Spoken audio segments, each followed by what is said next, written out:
పొందుపరచడానికి మరి సిద్ధపడుతూ ప్రార్థన చేస్తూ ఉన్నాను. దేవుని చిత్తమైతే అలాగే ముందుకు కొనసాగడానికి మీరు కూడా ప్రార్థించవలసిందిగా ప్రభు పేరిట ప్రేమతో మీకు తెలియజేస్తూ ఉన్నాను.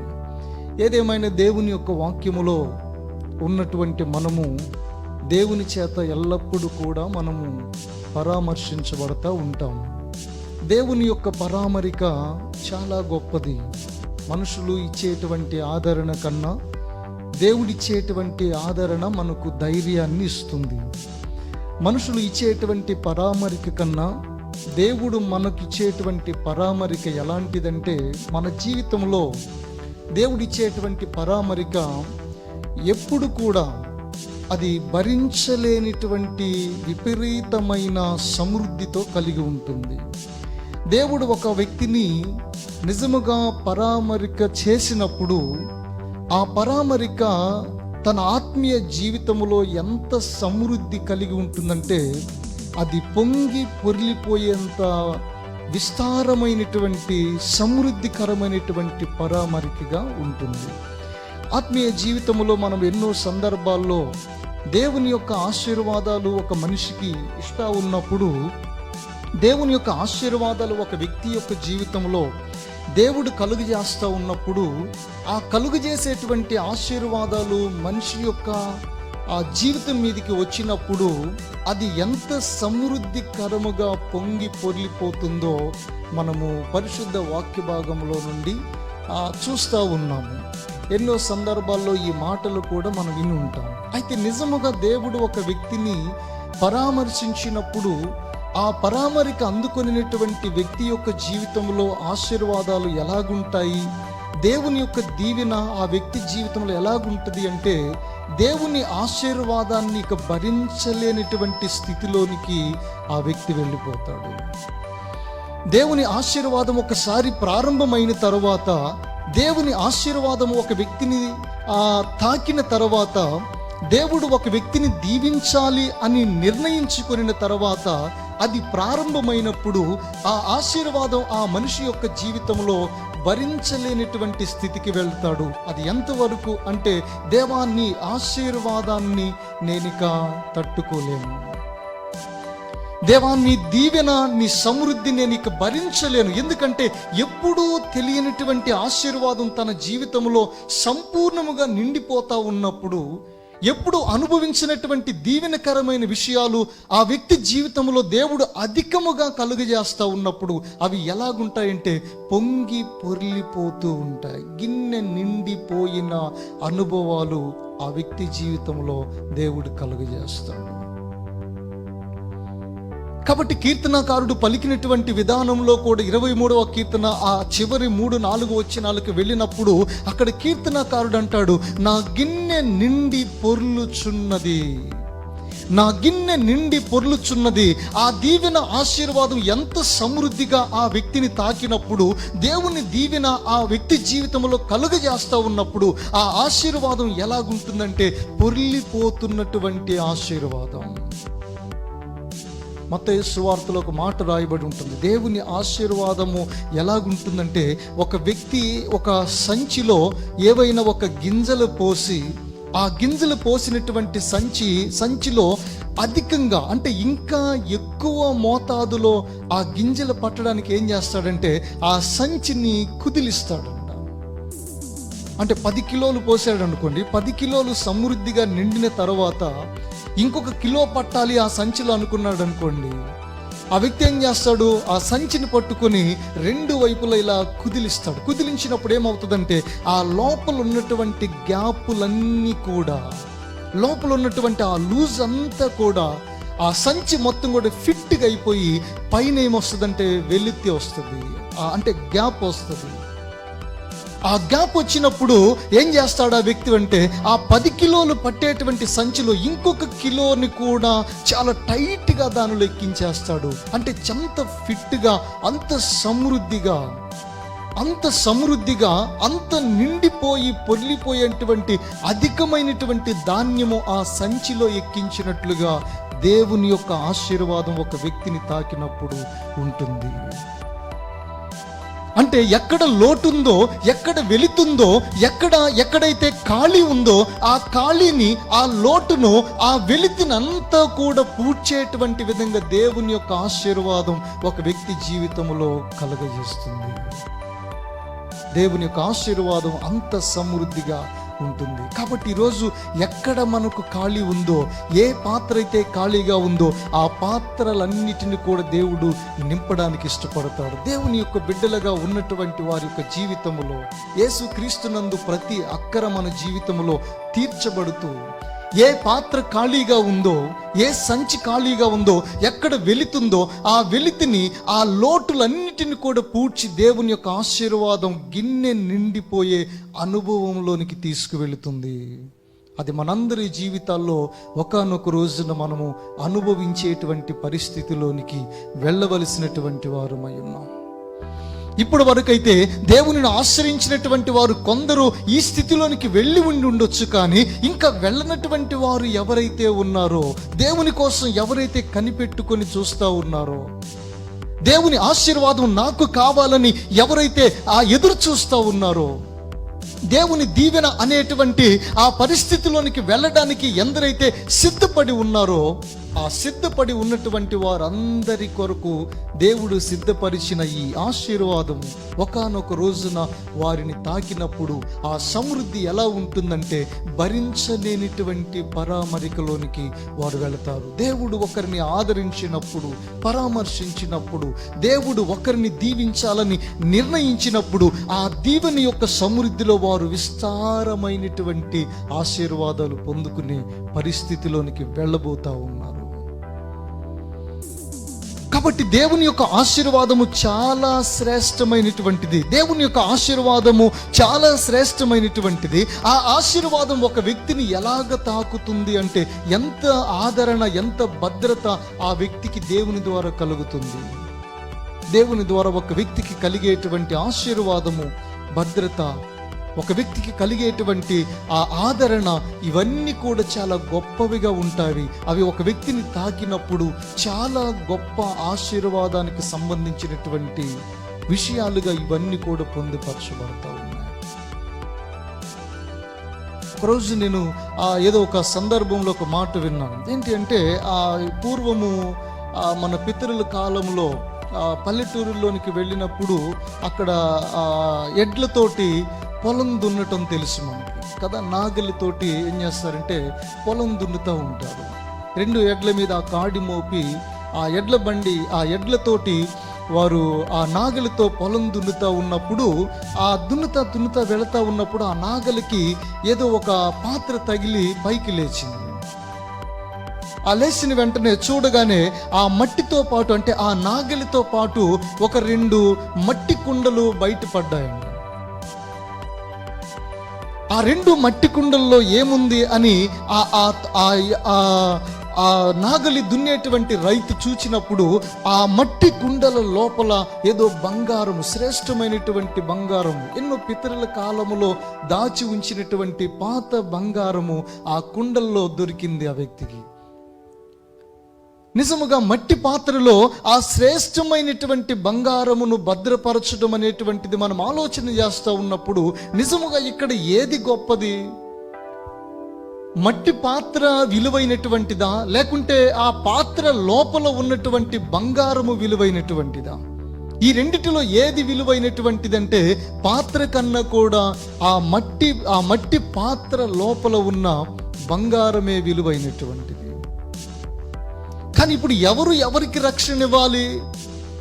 బంగారము పాత్రకి, మట్టి కుండకి రక్షణ ఇవ్వాలా, లేకుంటే మట్టి కుండ బంగారానికి రక్షణ ఇవ్వాలా? ఈ రెండిటిలో ఏది విలువైనది అంటే బంగారమే విలువైనటువంటిది. కానీ అంత విలువైనటువంటి ఈ బంగారమును మట్టి పాత్ర అనేటువంటి దానిలో దాచి ఉంచడం అనేటువంటిది చాలా ఆశ్చర్యాన్ని కలిగించేటువంటి విషయం. పూర్వమందు అలాగే బంగారమును దాచేటువంటి వారంట. మన తాత పితరులు ఆ కాలములో మనము చూస్తే, అప్పుడు ఈ బీరువాలు కానివ్వండి, లాకర్స్ కానీ ఉండవు. ఏం చేస్తారంటే, వాళ్ళు నివాసం చేస్తున్నటువంటి గుడిసెలు ఏవైతే ఉన్నాయో ఆ గుడిసెల్లోనే వాళ్ళ దగ్గర ఉన్నటువంటి ఆ మట్టి పాత్రలు, ఆ మట్టి కుండల్లోనే ఈ విలువైనటువంటి నాణ్యములు, ఈ బంగారము కానివ్వండి, ఆ వజ్రాలు, ఇటువంటి విలువైనటువంటి సంపదను వాళ్ళు ఎలా దాచి ఉంచేవాళ్ళంటే ఆ మట్టి కుండలోనే వాటిని భద్రం చేసి పైన కొంచెం మట్టి పోసి వారు ఉంటున్నటువంటి ఇంటిలో ఒక మూలనే గుంట త్రవ్వేవాళ్ళంట. గుంట త్రవ్వి ఆ కుండ ఆ మట్టి పిడత ఏదైతే ఉందో దాన్ని తీసుకువెళ్ళి పూడ్చిపెట్టేవాళ్ళు. నిజముగా అంత బంగారము, అంత విలువైనటువంటి బంగారము ఈ బలహీనమైనటువంటి పాత్ర ఏ విధంగా రక్షణ కలుగు చేస్తుంది? నిజముగా ఎంతవరకు ఇది ఈ మట్టి కుండ మరి ఆ బంగారమునకు భద్రత కలుగు చేయగలదు? అంత విలువైనటువంటి శ్రేష్టమైనటువంటి బంగారము, అంత విలువైనటువంటి శ్రేష్టమైనటువంటి బంగారము కూడా వారు మట్టి కుండలోనే దాచారు. అలాగే దేవుని యొక్క ఆశీర్వాదం అనేటువంటిది, దేవుని యొక్క దీవెన అనేటువంటిది మట్టి పాత్రలుగా, మట్టి కుండలుగా ఉన్నటువంటి మన మీద ఆయన మనకు ఇవ్వడం కోసం అంత శ్రేష్టమైనటువంటి ఆశీర్వాదాలు మనకు కలుగజేసేటువంటి విధంగా ఆయన సమృద్ధిని కలుగజేస్తూ ఉన్నాడు. విలువైనటువంటి బంగారము మట్టి పాత్రలో ఏ విధంగా భద్రపరచబడిందో అలాగే దేవుని యొక్క భద్రత కూడా మనకు కలుగజేస్తూ ఉన్నాడట. దేవుడు మనకు ఆ భద్రతను కూడా అలాగే ఇస్తూ ఉన్నాడు. దేవుని యొక్క రక్షణ, దేవుని యొక్క సమాధానము, ఈ విలువైనటువంటివన్నీ కూడా మనలో దేవుడు భద్రపరిచి దాని ద్వారా దేవుడు మహిమపరచబడతా ఉన్నాడు. విలువైనటువంటి బంగారము మట్టి కుండలో దాచబడినట్లుగా దేవుని యొక్క ఆశీర్వాదము అనేటువంటిది, దేవుని యొక్క పరామరిక అనేటువంటిది మనలో కలిగినప్పుడు, ఆ భద్రత అనేటువంటిది దేవుడు మనకి ఇస్తా ఉన్నప్పుడు ఏ విధంగా భద్రపరచబడుతున్నాము దేవునిలో, ఏ విధంగా మనము రక్షణ పొందగలుగుతున్నాము దేవునిలో, ఏ విధంగా ఆయన ఆశీర్వాదాన్ని మనము సంపూర్ణంగా పొందగలుగుతున్నాము అనేటువంటి విషయాన్ని మనం ఆలోచన చేస్తూ ఉన్నప్పుడు దేవుని యొక్క పరామరికలో 3 విషయాలు దాచబడి ఉంటాయి. దేవుని పరామరికలో మొట్టమొదటిగా మనకు కనబడేటువంటిది ఏంటి అంటే సమృద్ధి. ఈ సమృద్ధి ఎలా కలుగుతుంది? 23వ కీర్తనలో మనము చూడవచ్చు. దేవునిలో మనకు కలిగేటువంటి పరామరిక, ఆయన పరామరిక మనలను తాకినప్పుడు, ఆయన ఆదరణ మనలను తాకినప్పుడు, ఆయన ప్రేమ మనలను తాకినప్పుడు మనలో పొందుకునేటువంటి ఆశీర్వాదాలు ఈ విధంగా ఉంటాయి. 23వ కీర్తన 2వ వచనాన్ని చదవండి. పచ్చిక గల చోట్లను ఆయన నన్ను పరుండ చేయుచున్నాడు, శాంతికరమైన జలముల యొద్ద నన్ను నడిపించుచున్నాడు. పచ్చిక గల చోట్ల ఆయన నన్ను పరుండ చేయుచున్నాడు. దేవుని యొక్క పరామరిక ఎంత శ్రేష్టమైనది! దేవుడు మనలను పరామర్శించినప్పుడు ఎటువంటి సమృద్ధి కలుగుతుందంటే పచ్చిక గల బయళ్లలో ఆయన నన్ను పరుండ చేయుచున్నాడు. ఎటు చూచినా కూడా పచ్చిక, ఎటు చూసినా సమృద్ధికరమైనటువంటి ఆహారము, ఎటు చూచినా ఎండిపోయినటువంటి స్థితి లేదు, ఎక్కడ చూసినా వాడిపోయినటువంటి స్థితి లేదు, ఎక్కడ చూచినా సమృద్ధి, పచ్చిక బయళ్ళు. ఆ పచ్చిక బయళ్లలో సమృద్ధికరమైనటువంటి ఆహారమును భుజించి ఆ పచ్చిక బయళ్లలో నేను పరుండుకుంటున్నాను. దాని అర్థం ఏంటంటే పచ్చిక గల చోట్లను ఆయన నన్ను పరుండ చేయుచున్నాడు. చూడండి, పశువులను మనము చూస్తే పచ్చిక బయళ్ళలో మేసేటప్పుడు అవి సమృద్ధిగా వాటికి ఆహారం దొరికిందనుకోండి, ఆ గడ్డి లేకుంటే ఆ మేత సమృద్ధిగా మేసాక అదే బయళ్ళలో పడుకొని ఏం చేస్తూ ఉంటాయంటే నెవరేస్తూ ఉంటాయి. అంటే తిన్నటువంటి ఆహారాన్ని మరలా నెవరేస్తూ ఉంటాయి. వాటి కడుపు నిండిన తరువాత, ఆ పశువులు కడుపారా ఆ ఆహారం తినిన తరువాత, పశువులు కడుపారా ఆ మేత మేసిన తర్వాత అదే పచ్చిక బయళ్లలో అవి పండుకొని మరలా నోరు నెవరవేస్తూ ఉంటాయి. తిన్నటువంటి గడ్డిని మరలా అవి రిపీట్ చేసుకుని సమృద్ధికరమైనటువంటి బయళ్లలో అవి పండుకొని ఉంటాయి. దేవుని పరామరిక కూడా దేవుని బిడ్డలంగా ఉన్నటువంటి మనలను ఆయన పరామరిక తాకినప్పుడు మొట్టమొదటి ఆయన పరామరికలు మనకు కలిగేటువంటిది ఏంటంటే సమృద్ధి. ఈ సమృద్ధికరమైనటువంటి పచ్చిక బయళ్లలో దేవుడు మనలను పరుండు చేస్తూ ఉన్నాడు. ఈ పచ్చిక గల బయళ్లలో ఆయన మనలను పరుండు చేసి ఆయన పరామరికలో మనలను సమృద్ధితో నింపుతూ ఉన్నాడు. కాబట్టి ఏ లోటైతే మనకుందో, ఏ కొదువైతే మనకుందో, ఏ ఆకలైతే మనకుందో, వాటన్నిటిని కూడా మనకు దేవుడు దూరపరిచి సమృద్ధికరమైనటువంటి స్థితిలోనికి ఆయన ఈరోజు నిన్ను నడిపించేటువంటి వాడుగా ఉన్నాడు. ఆయన కాపరత్వములో ఇదే మనకు కలుగుతుంది. ఆయన పరామరికలో మనకు కలిగేటువంటి సమృద్ధి ఇదే. మొదటిది ఆయన పరామరికలో మనకు కలిగేది సమృద్ధి. ఇక రెండవది ఏంటంటే ఆయన యొక్క పరామరికలో మనకు ఎంత మాత్రము కూడా భయం ఉండదు. దేవుని యొక్క కాపరత్వములో ఆయన పరామరికలు మనకి ఎంత మాత్రము భయం ఉండదు. ఎందుకంటే ఆయన మనకు కాపురి అయి ఉండి ఆయన నడిపించేవాడుగా ఉన్నాడు. ఇంకొకటి అంటాడు అక్కడ, ఆయన కాపరత్వంలో ఎందుకు భయం ఉండదు అంటే దేవుడు తన యొక్క బిడ్డలతో ఒక వాగ్దానం చేశాడు. ఏంటి అంటే, భయపడకము, నేను నీ దేవుడనై ఉన్నాను. భయపడకము, నేను నీ దేవుడినై ఉన్నాను. దిగులు పడకము, నేను నిన్ను బలపరుతును. నీతి అను నా దక్షిణ హస్తముతో నేను నిన్ను ఆదుకొందును. ఇదే దేవుడు తన బిడ్డలకి ఇచ్చినటువంటి వాగ్దానం. భయపడకము, నేను నీ దేవుడినై ఉన్నాను. దిగులు పడవద్దు, నేను నిన్ను బలపరుస్తాను. నీతి అను నా దక్షిణ హస్తముతో నిన్ను ఆదుకుంటాను. ఎక్కడైతే నీవు భయపడుతున్నావో ఆ భయములన్నిటిలో నేను నీకు తోడై ఉన్నాను. ఏ విషయంలో నీవు దిగులు చెందుతున్నావో ఆ దిగులన్నిటిలో కూడా నేను నీకు తోడై ఉన్నాను. నేను నీకు కాపరినై ఉన్నాను కనుక నా పరామరికలో నీవు భయపడవలసిన అవసరం లేదు. ఈ మాట చెప్పింది మనిషి కాదు, నీవు ఆశ్రయించినటువంటి నీ దేవుడు. ఈరోజు నీవే పరిస్థితిలో భయములో ఉన్నావేమో, ఏ పరిస్థితి నిన్ను భయపెడతా ఉందో, ఈ లోకంలో నీకు కనబడేటువంటి స్థితిగతుల్లో ఏవి నిన్ను అధిక శాతము నిన్ను భయానికి, ఆందోళనకు గురి చేస్తూ ఉన్నాయో, కలవరానికి గురి చేస్తూ ఉన్నాయో, ఆ కలవరములో నుండి, ఆ ఆందోళనలో నుండి, నీకు కలుగుతున్న శ్రమలన్నిటిలో నుండి నీవు ఆశ్రయించిన నీ దేవుడు నీకు ఇచ్చే వాగ్దానం ఒక్కటే. ఏంటి అంటే, భయపడకము, భయపడకము, నేను నీ దేవుడినై ఉన్నాను. దిగులు పడవద్దు, నేను నిన్ను బలపరుస్తాను. నీతి అనే నా దక్షిణ హస్తముతో నిన్ను ఆదుకుంటాను. దేవుని యొక్క పరామరిక మనలను ఈ విధంగా ఆదరించేటువంటిదిగా ఉంది. దేవుని పరామరికలో నీవు ఉన్నావు, ఆయన హస్తము క్రింద నీవు ఉన్నావు, ఆయన కాపరత్వములో నీవు ఉన్నావు కనుక నీకు సమృద్ధి మొదట కలుగుతుంది ఆయన పరామరికలో. ధైర్యము నీకు కలుగుతుంది రెండవదిగా ఆయన పరామరికలో. మూడవది ఆయన యొక్క దండింపు కూడా ఉందంట. ఆయన పరామరికలు ఏముంది? సమృద్ధి, ఆశీర్వాదము, ఆయన కాపరత్వములో సమృద్ధి, ఆ ఆశీర్వాదము, దీవెన. ఇవే కాకుండా దేవుని యొక్క బిడ్డలుగా ఉన్నటువంటి మనకు ఆయన పరామరికలో దేవుని యొక్క దండింపు కూడా మనకుంది.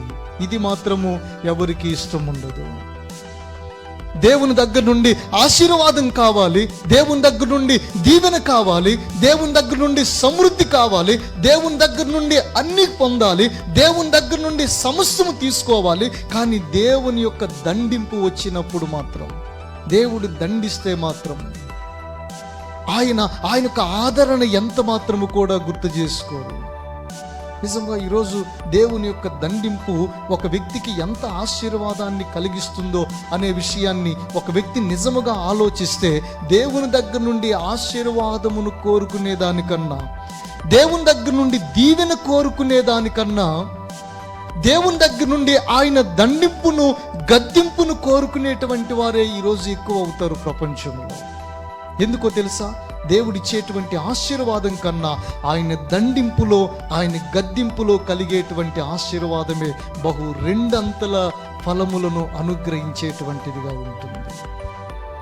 నిజముగా ఒక వ్యక్తి దేవునిలో శ్రమ అనుభవించడం, నిజముగా ఒక వ్యక్తి దేవునిలో దండించబడము, ఆయన ద్వారా శిక్షించబడము, దేవుని ద్వారా గద్దించబడము మన అందరి ఆత్మీయ జీవితానికి అది గొప్ప ఆశీర్వాదమని ఎవరైతే గమనిస్తారో ఆయన శిక్షకు లోబడతారు, ఆయన గద్దింపునకు లేకుంటే ఆయన హెచ్చరికలకు వారు తల వంచుతారు. కానీ చాలామందికి ఇది ఇష్టం ఉండదు. దేవుడంటే కేవలం అవసరాలు తీర్చేవాడే, దేవుడంటే కేవలం అనుగ్రహించేటువంటి వాడే, దేవుడంటే కేవలం మనకు ఇవ్వడానికి ఉన్నటువంటి వాడే, దేవుడంటే కేవలం ఆశీర్వదిస్తేనే దేవుడు, దేవుడంటే కేవలం దీవిస్తేనే దేవుడు, దేవుడంటే కేవలం అడిగిన ఇస్తేనే దేవుడు, దేవుడంటే కేవలం మనకి ఇవ్వడానికి మాత్రమే ఉన్నాడు. ఆయన ఇస్తేనే ఆయనను వెంబడిస్తాము. చాలా మంది యొక్క మనస్తత్వాన్ని ఈరోజు ప్రపంచంలో చూస్తూ ఉన్నప్పుడు నిజముగా దేవునితో విశ్వాసముగా వెంబడించేటువంటి వారు అధికంగా ఉన్నారా? లేకుంటే దేవుడు ఏదో మనకు చేస్తాడు, దేవుడు మనకి ఏదో ఇస్తాడు, దేవుడి దగ్గరికి వెళితే ఈ విధమైనటువంటి వస్తాయి, దేవుని దగ్గరికి వెళితే ఉచితంగా పొందుకోవచ్చు, దేవుని దగ్గరికి వెళితే శ్రమలు పోతాయి, దేవుని దగ్గరికి వెళ్తే దీవెనలు వస్తాయి, దేవుని దగ్గరికి వెళ్తే ఇల్లు వస్తుంది, కారు వస్తుంది, దేవుని దగ్గరికి వెళ్తే ఉద్యోగం వస్తుంది. ఇదే ఆ దేవుడు. ఇందుకేనా దేవుణ్ణి మనం నమ్మవలసింది, దేవుణ్ణి అనుసరించవలసినటువంటి విధానం, లేకుంటే దేవుణ్ణి వెంబడించడానికి ఇదేనా కారణం? ఈరోజు ప్రపంచంలో కేవలం దేవుడు కొంతమందికి గుర్తొచ్చేది అవసరాలలో మాత్రమే. అవసరం ఉన్నప్పుడే దేవుడు. ఏదో ఒక 1000 రూపాయలు 10,000 కొంతమంది లంచం ఇచ్చేసినట్టు ఇచ్చేస్తారు. దేవా నువ్వు కనుక నాకు ఇది చేస్తే ఈ 10,000 ఇస్తాను, లేకుంటే 1000 రూపాయలు ఇస్తాను,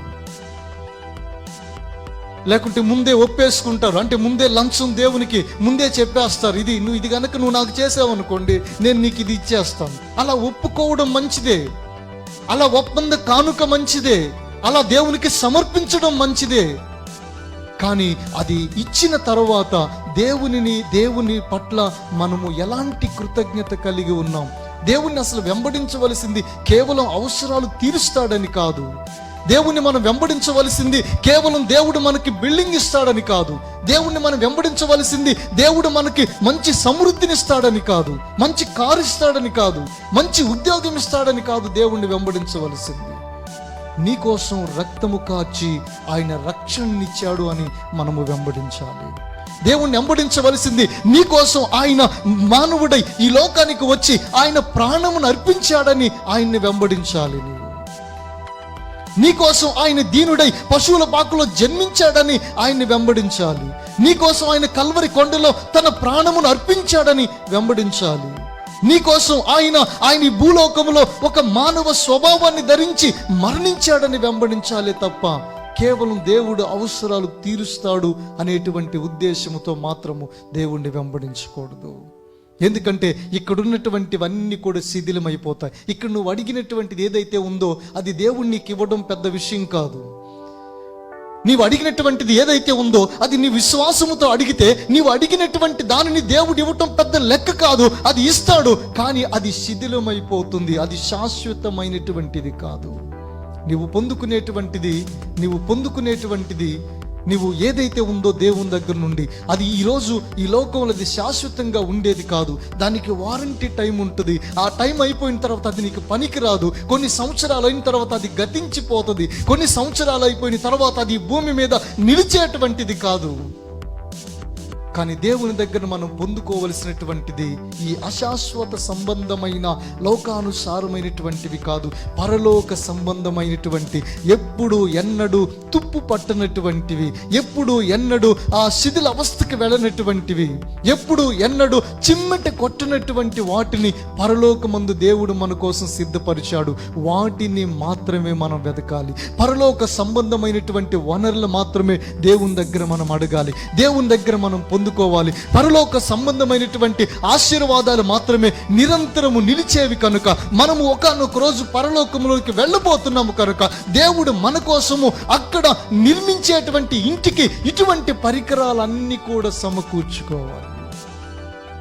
ఈడ చేసేటువంటి నీ విశ్వాసము, ఈడ చేసేటువంటి నీ ప్రార్థన, ఈడ చేస్తున్నటువంటి నీ రక్షణ జీవితము ఒకానొక రోజున పరలోకములో దేవుడు నీ కోసం సిద్ధం చేస్తూ ఉన్నాడు. నీ క్రియలన్నిటిని దేవుడు సిద్ధపరుస్తూ ఉన్నాడు.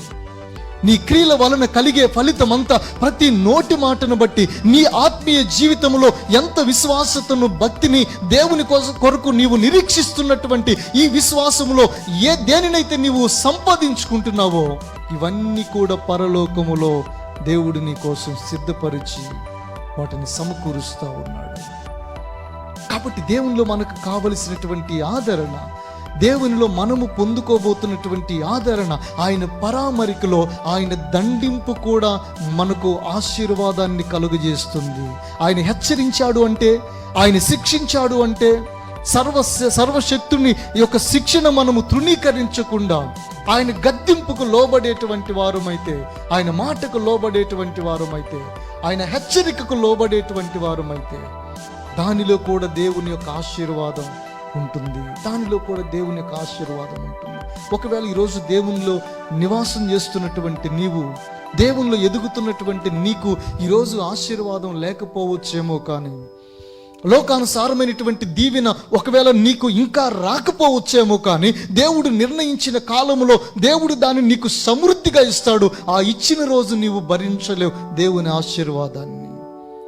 ఆయన ఇచ్చిన రోజు నీవు తట్టుకోలేవు. అయ్యా, ఇక చాలు ఈ దీవెన, ఇక చాలు ఈ ఆశీర్వాదం, ఇక నా గిన్నె నిండి పొర్లిపోవచ్చున్నది, ఇక నేను సమృద్ధితో నింపబడి ఉన్నానని దేవుని దగ్గర ఒక రోజున నీవు ఉత్సాహముతో కేకలు వేసేటువంటి రోజు ఉంటుంది. ఆ రోజును దేవుడు మనకు దయచేయబోతా ఉన్నాడు, దయచేస్తాడు కూడా. అయితే వాటితో పాటు ఆయన గద్దింపులో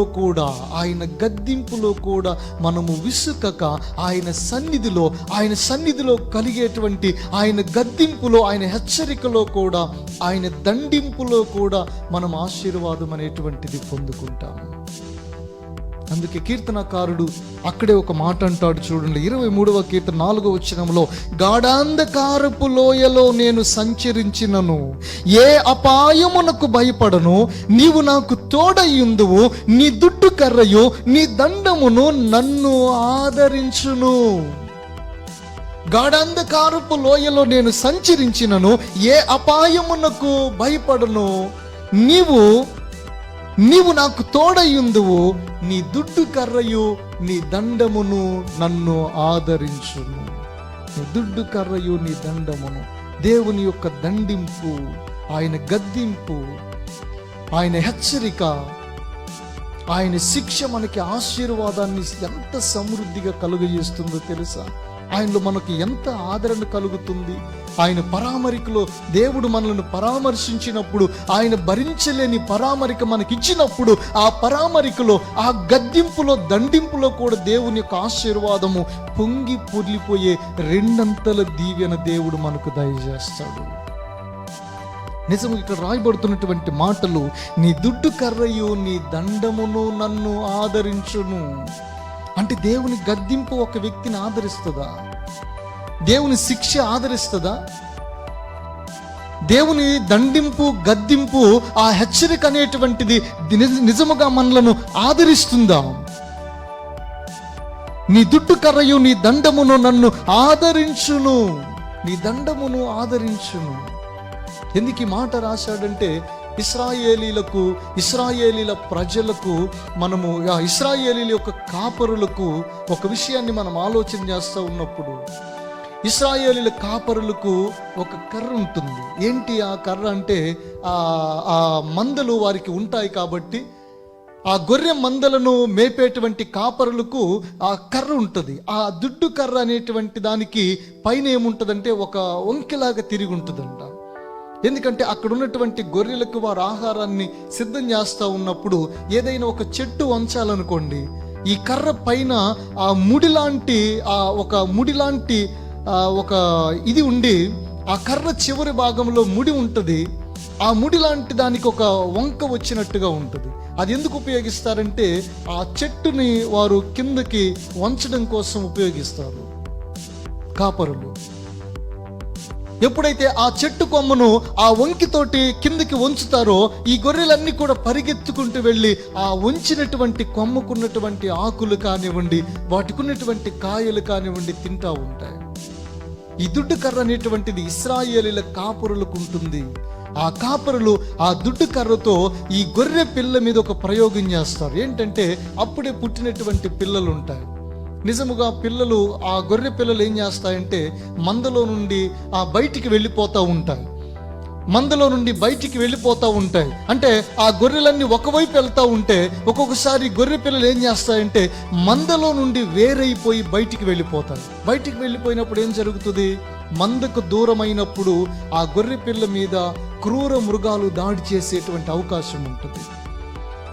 క్రూర మృగాలు, తోడేళ్ళు, లేకుంటే ఇంకా ఏవైనా క్రూర మృగాలు వచ్చి ఆ గొర్రె పిల్లలను చీల్చి వేస్తాయి. కాబట్టి గొర్రెల కాపరి ఏం చేస్తాడంటే తన దగ్గర ఉన్నటువంటి ఆ దుడ్డు కర్ర తీసుకొని ఆ చిన్న గొర్రె పిల్లలను దగ్గరకు తీసుకొని చాలా టెక్నిక్గా ఆ వెనక వైపు కాలు మీద కొడతాడండి. అది ఎలాగంటే కాలు ఇరిగిపోయేటట్లు కాదు, జస్ట్ ఆ లోపల ఆ చిన్న వెముక చిక్కిపోయేటువంటి విధంగా ఆ కర్రతో, ఆ కర్ర చివరి భాగంలో ఉన్నటువంటి ముడి ఏదైతే ఉంటుందో దానితోటి వెనక కాలు మీదలా కొట్టగానే అది లోపలే చిట్లుతుందంట. చాలా చిన్నగా, చాలా టెక్నిక్గా కొడతారు.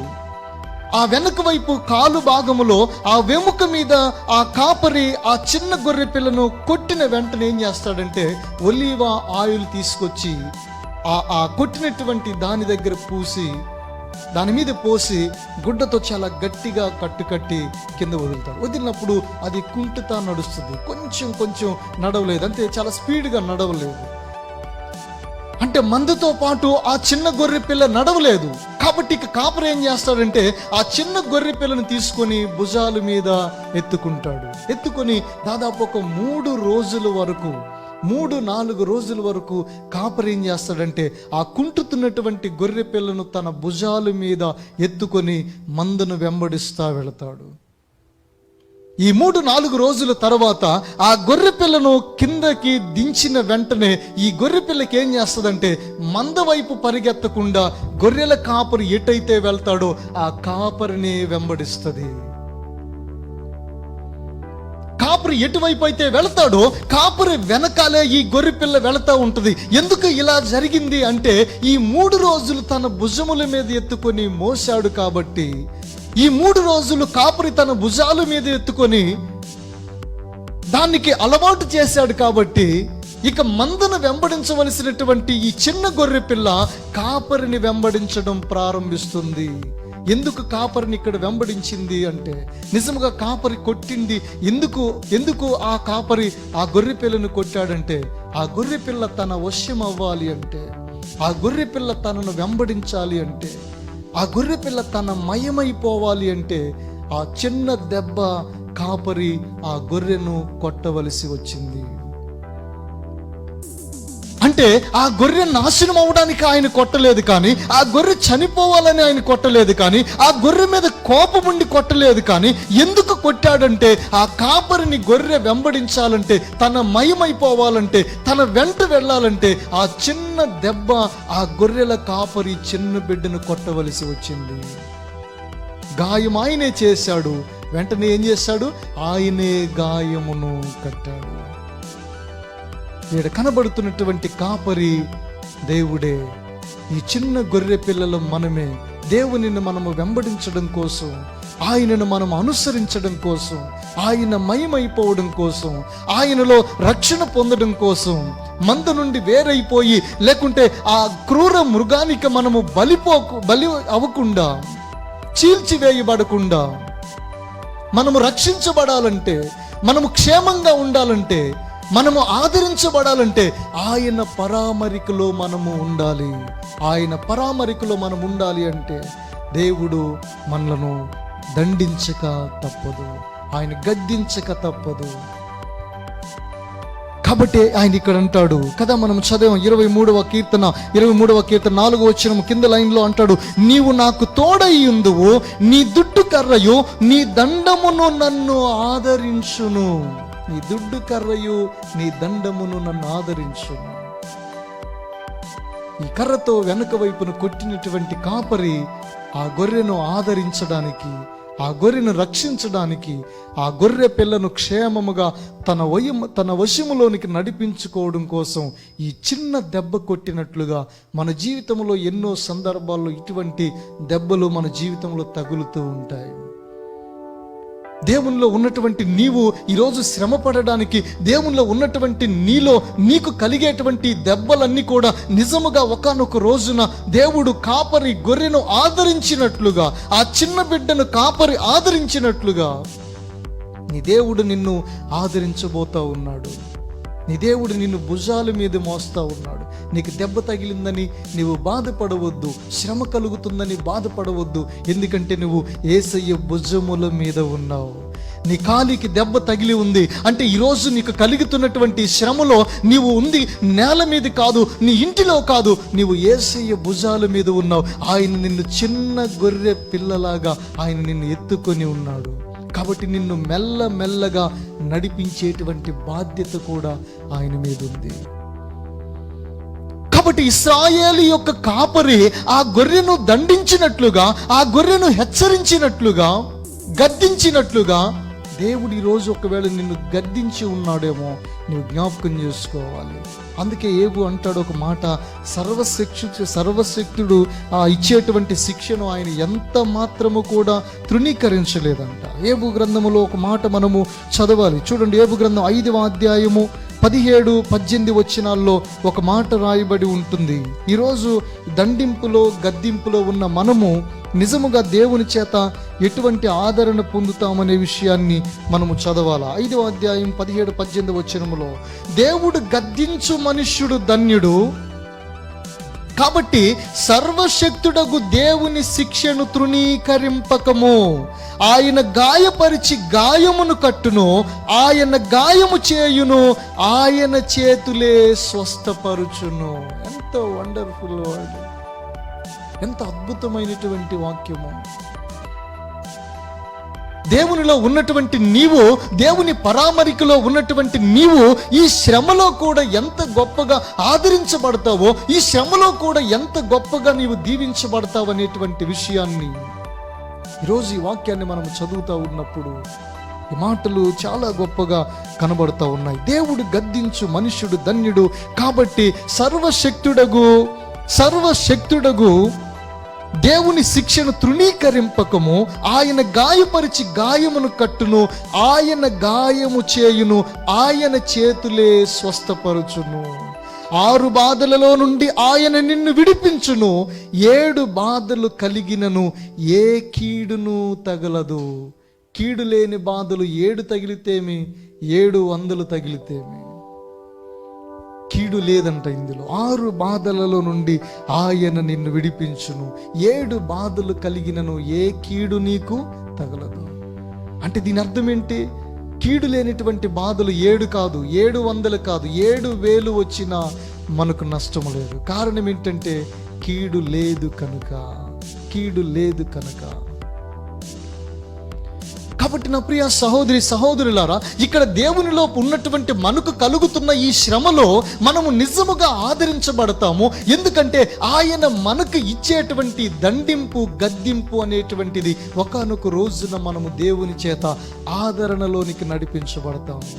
ఆయన పరామరికలో కేవలం ఆశీర్వాదమే కాదు, ఆయన పరామరికలో కేవలము భయము లేకుండుండటే కాదు, ఆయన పరామరికలో కేవలం మనము దీవెన పొందుకోవటమే కాదు, ఆయన పరామరికలో గద్దింపు దండింపు కూడా ఉన్నాయి.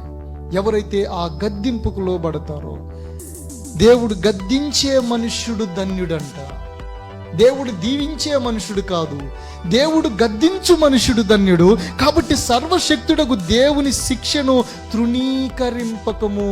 ఏంటండి, దేవునిలోకి వస్తే మేమేదో ఆయన ఏదో ఇస్తాడని వస్తే, మేమేదో ఆయన దీవిస్తాడని వస్తే, ఆయన ఏదో మాకు బిల్డింగ్ ఇస్తాడని వస్తే, ఆయన ఏదో మాకు ఉద్యోగం ఇస్తాడని వస్తే, ఆయన ఏదో మమ్మల్ని సమృద్ధితో నింపుతాడని వస్తే ఈ శ్రమ ఏంటి? మాకు ఇవెందుకు వచ్చాయి? శోధనలు, ఈ సమస్యలు మాకెందుకు వచ్చాయి? కాదు, దేవునిలో మనకు ఆయన గద్దింపుకు లోబడినప్పుడు, ఆయన శిక్షను తృణీకరించినప్పుడు, కాబట్టి సర్వశక్తుడకు దేవుని శిక్షను మనము తృణీకరించినప్పుడు ఆయన గాయపరిచి గాయమును కట్టును, ఆయన గాయము చేయును, ఆయన చేతులే స్వస్థపరచును, 6 బాధలలో నుండి ఆయన నిన్ను విడిపించును. దేవుని దగ్గరికి మనము ఈ సమృద్ధి ఆశీర్వాదం వీటి వలనే కాదు, ఆయన గద్దింపులో కూడా ఆయన పరామరిక ఉంది, ఆయన దండింపులో కూడా ఆయన పరామరికుంది.